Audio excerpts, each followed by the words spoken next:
Là, on est au départ. Moi, je sais que personnellement, j'ai une petite manie, c'est de prendre juste sur la ligne de départ, de prendre un gel. Ouais. Parce qu'avec, je dirais, l'euphorie du départ, avec les premières foulées et puis les premiers kilomètres, je sais que j'ai tendance à un peu zapper le premier ravitaillement qui serait en gros entre 20 minutes et une demi-heure après le départ. Qu'est-ce que tu peux me conseiller à ce niveau-là? Ouais, je trouve que tu fais bien. En fait, c'est bien de prendre un gel au moment du départ, voilà, avec une petite gorgée ou deux d'eau ou de boisson, de manière à ce que ça passe bien. Et puis voilà, comme ça, tu pars, tu fais effectivement la première demi-heure tranquille, sans trop te poser de questions.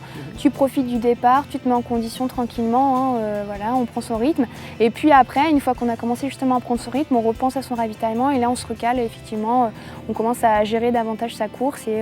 Donc là, c'est pas mal. Ouais. C'est vraiment bien de prendre un gel au départ. En général, sur les premières heures, c'est un petit peu tout feu, tout flamme. Voilà, et si on oublie un ravitaillement, ça peut poser souci. Donc c'est bien d'apporter vraiment de l'énergie dès le début. De toute façon, de manière générale, à l'effort, toujours s'hydrater et se ravitailler dès le début de l'effort. Toujours dès le départ, partir avec l'idée des 600 à 800 ml/h. Ouais, voilà, à peu près. Voilà. Donc effectivement, après, sur des épreuves aussi longues, il faut vraiment éviter le risque de déshydratation. On ne ressent pas toujours forcément, mais effectivement, sur des épreuves aussi longues, on peut quand même... Ce qui va être bon signe, ça va être si on s'arrête pour aller faire pipi. Ouais, voilà, si on s'arrête faire pipi, c'est qu'on a bien bu et que l'hydratation se fait bien, effectivement, tout à fait. Parce que si on vient à pas s'hydrater assez, en fait, on perd de l'efficacité. Ouais, voilà, donc il faut savoir que une perte de 1% du poids corporel, ça représente une baisse de rendement et du niveau de performance de 10%. Et ça, c'est proportionnel.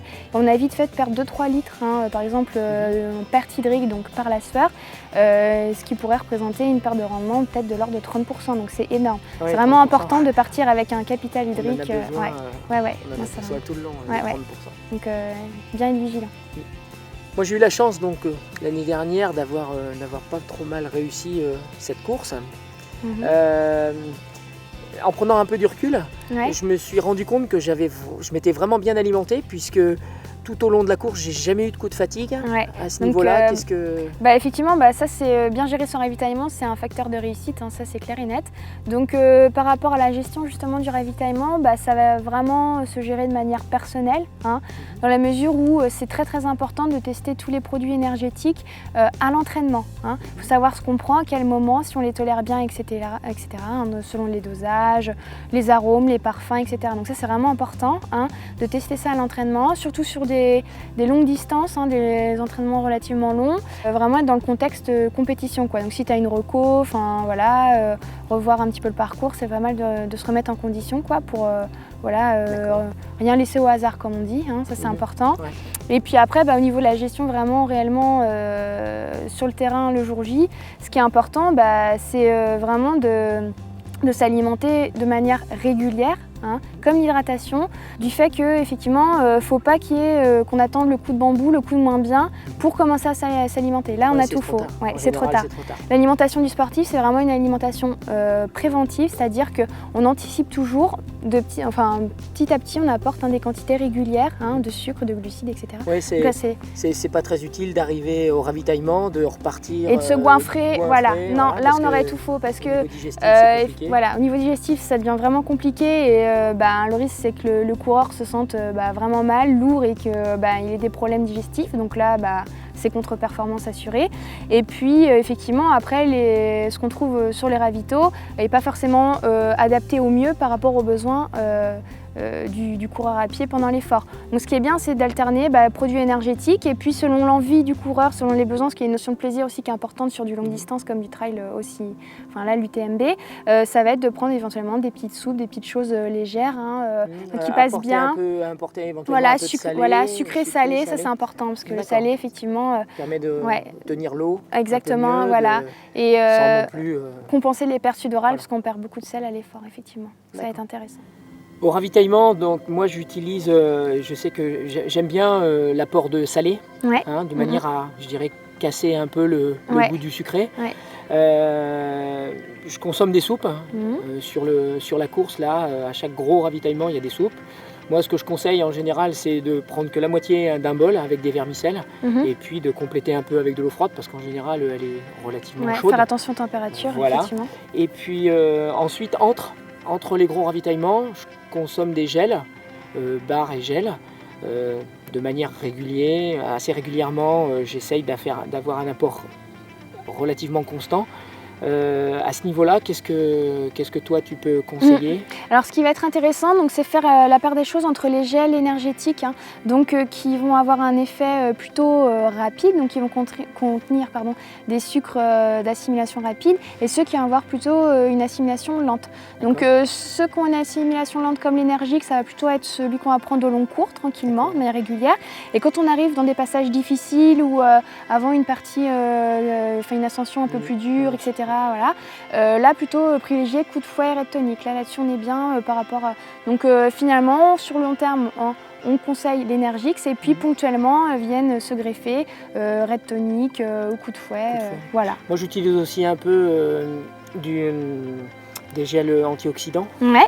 Donc de manière à entre guillemets, aider le fonctionnement limiter musculaire. l'oxydation au niveau tout à fait. musculaire. Donc ça va être vraiment intéressant. Pareil, donc on peut alterner énergix antioxydants de manière à optimiser le fonctionnement musculaire pour éviter justement sur le long terme, effectivement, au bout de plusieurs heures, tout ce qui est perturbation musculaire type crampe ou...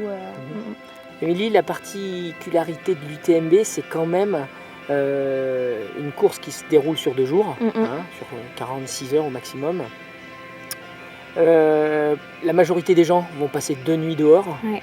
C'est un facteur qui intervient au niveau de l'alimentation durant l'épreuve, durant l'effort. Oui, tout à fait. La gestion, elle va être quand même plus importante sur les parties nocturnes parce que le froid va s'installer. Pour peu que le coureur soit à plus de 2000 en altitude, effectivement, avec le froid, la dépense énergétique augmente. Les ascensions vont avoir un coût énergétique beaucoup plus important. Donc là, il faudra vraiment être vigilant au niveau de la gestion alimentaire. Il faudra vraiment bien se ravitailler. Là, on n'a pas le droit à l'erreur, sinon ça pourrait vraiment être le risque de... sur la suite. Sachant qu'aussi, en plus de l'altitude, il y a le facteur nuit, donc visibilité. Voilà, au niveau de la vigilance, ce qui va vraiment être important, c'est de rien laisser au hasard par rapport à ça.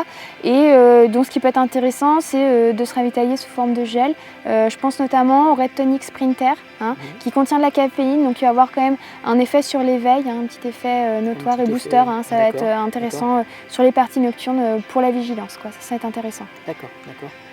On va veiller à s'alimenter de manière un peu plus régulière. Oui, effectivement.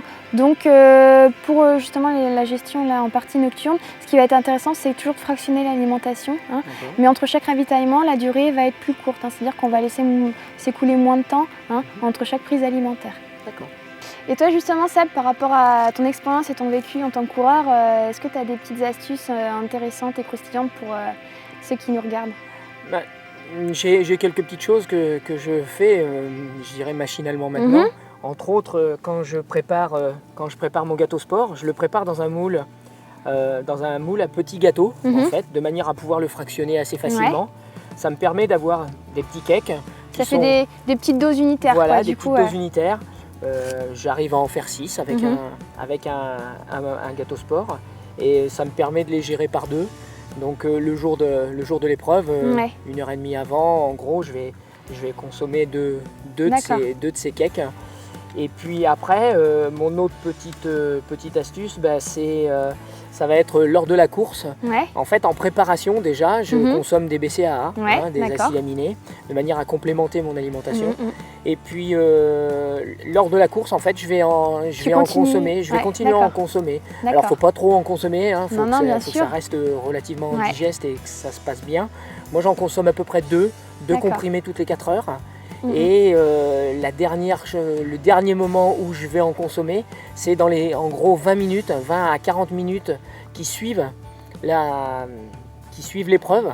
Je vais en consommer en récupération, de manière à mieux récupérer, à récupérer plus rapidement.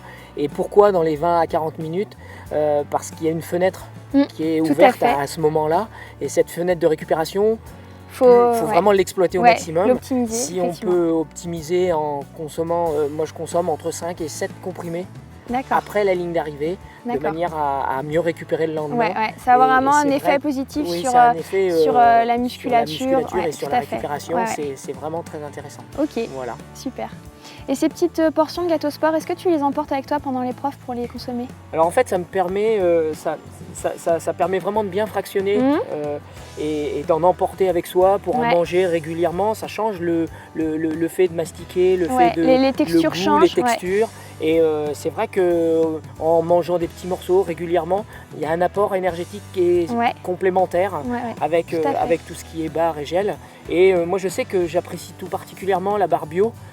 Qui est un concentré de fruits, donc concentré banane et dattes, voilà, qui vraiment en texture est facile à assimiler, en plein effort, toute petite, et je sais que c'est vraiment un produit qui me plaît tout particulièrement. C'est vraiment important pendant l'épreuve de varier, de se faire plaisir, et de se faire plaisir et de varier son ravitaillement pour éviter la monotonie, quoi.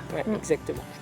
Émilie, on a fait le tour de la question, ce qui concerne l'alimentation, avant, pendant, après. Maintenant, je vous retrouve la semaine prochaine pour un nouveau Get Ready For. Bon, on se les mange. J'attendais que tu me proposes. Voilà.